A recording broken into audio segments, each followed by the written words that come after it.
What's going on, guys? So today I'm going to show you how to properly do a barbell deadlift.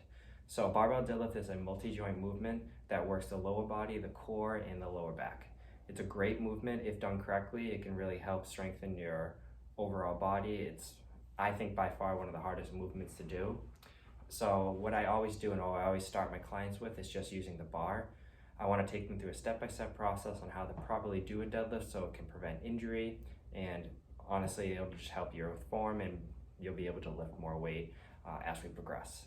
So the first thing I tell my clients to do is we want to tighten up those lats, so right under the arms. So when you're down in the deadlift, we want to keep those lats nice and tight, prevent that lower back from rounding. We do not want your lower back to round.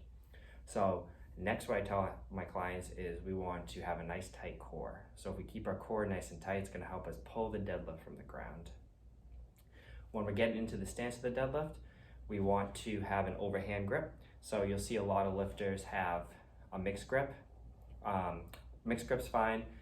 It's going to help you lift a little bit heavier, but we want to help with grip strength.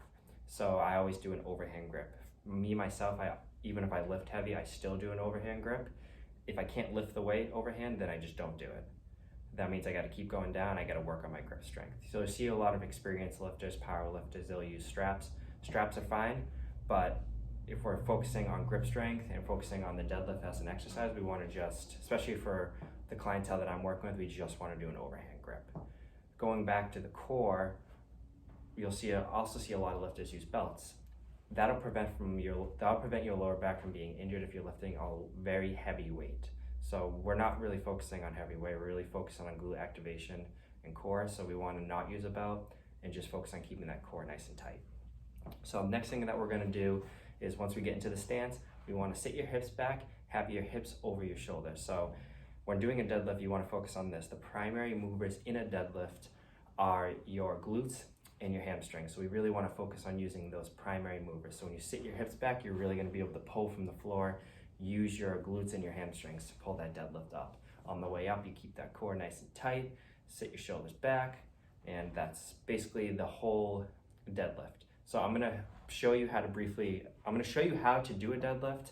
I'll take you through a step-by-step process when I'm in the positioning to do a deadlift, and we'll go from there. So let's get into position. So my feet shoulder width apart.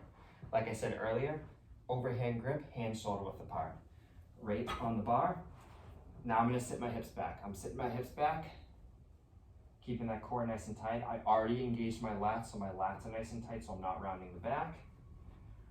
I'm going to pull from the floor, come up, keep that core nice and tight, come back down, rest, and repeat. So just remember, when you're coming down, lats tight, core tight, hands shoulder width apart, pull from the floor, nice and slow, core nice and tight, lats engaged, and rest. So if you notice, when I'm sitting my hips back, that's where I'm engaging my hamstrings and my glutes. That's what we want. If you have any questions about the deadlift, please leave a comment down below. If I missed anything, I'd be happy to explain it even more.